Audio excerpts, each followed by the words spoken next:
What is going on, you guys? Petplatypus here, and it is time to talk about 7 Deadly Sins, chapter 181. I do apologize for the lateness of my last few reviews. I just had a bunch of friends' birthdays, like back-to-back in one cluster in June, so my schedule's been a little bit fucked up. But anyways, should be returning to the regular schedule starting this week. This chapter of fucking 7 Deadly Sins, we get Zaratras, I believe that's how you say his name, and he's not what you'd expect. I mean, you can't really go in with any expectations. Any expectations you have of his personality are basically like your own interpretation, because we've never really seen this guy do anything. But he's a silly, fun-loving guy, which is really cool. I thought it was unique. It was kind of a surprise. He could have just been stoic or just sort of a standard dude, but I kind of like that he's a little bit silly. And he's talking to Elizabeth, and that's like the main first part of the chapter, is that's his characterization. Then he explains why he's alive, which sort of adds a little bit to the story and everything. He's alive because his soul got brought back because of lingering feelings, just like Elaine and just like all those other people that, whatever bit, corkscrew neck, fucking, what she did when she brought everybody back. But she's dead now, and the assumption was once she's dead, the spell would be gone. That's why Bon, said goodbye to Elaine and everything. But apparently it's still going, so is Elaine still around? We'll have to see what happens. But yeah, or that bitch is still alive, that'd be bullshit. You kill her once, she comes back, she's burnt, she didn't die, but whatever. And then she fucking gets killed again. Okay, well, fucking dumb. And then what? She's gonna get killed again? Like, that's just that's not necessary, okay? No. Don't do that. Hopefully she's dead, and hopefully her magic just still happens, even though she's dead. Who knows? It might get explained later. So he's still around. Elaine possibly still around. Then he says, I want to talk to Meliodas. And then Elizabeth is pretty much like, well, about that. And she takes him to Meliodas' bed. And he's just like, Meliodas, why you dozing off, motherfucker? And I'm thinking, okay, wait, is Meliodas really faking this? Like, is he about to open his eyes? Because that's going to be fucking bullshit if he just opens his eyes right now.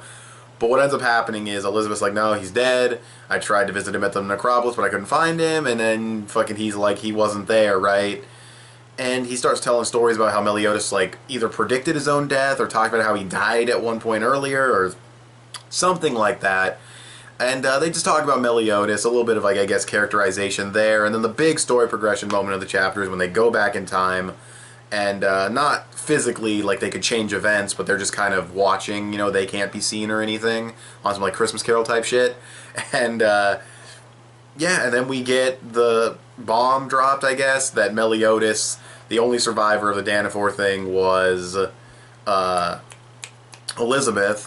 Which, yeah, I mean, you kind of have to question. I mean, she's the only survivor, but that shit got turned into like a massive canyon. Like, how was she the one survivor of the Danafor incident? Meliodas brought her out. He brought her out as a baby.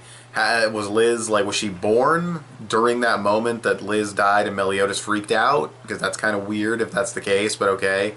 Because she is like the same as Liz, like a reincarnation or whatever. I mean, I don't know if that's actually been 100% confirmed. I forget if that's 100% confirmed. That's like one of the strongest theories and very implied. But he brings her out, and that's the end of the chapter. So we're going to kind of see where things are going to go from there, I guess. But yeah, that was the big story progression moment. We're going to get some Meliodas backstory, most likely, and just kind of see where things go from here in the past, But yeah, it was a really, really solid chapter. I like the characterization on Zaratras, the explanation of why he's alive. It makes sense. I mean, no one ever said that the spell will break when Corkscrew Neck dies, but no one said that it'll break, So if they're still alive, boom, there you go. But yeah, we'll just have to see if there's like some clarification on that in the future. But overall, it was a pretty solid chapter. I'd probably give it a solid like 7.5 to 8 out of 10. I thought it was a very good chapter, mainly for that setup at the end, which is kind of what pushes it to being a very good chapter, because that was a good amount of story progression. Everything else was just sort of characterization on Zaratras and sort of explaining why he's alive and everything, which I'm glad they got that out of the way early. And I can't wait to see this fucker fight. I really want to see this dude throw down. Having him on their side is definitely going to help when it comes to taking on the Ten Commandments. Maybe. I mean, wasn't he said to be like as strong as Meliodas?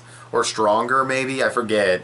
And that would have been back when Meliodas was with the Knights and when he still had like his full power. Of course, I'm forgetting when Merlin sealed whatever. Okay, I'm not going to like go into that and like theorize right now. But point is, dude's fucking OP, so I want to see him fight somebody.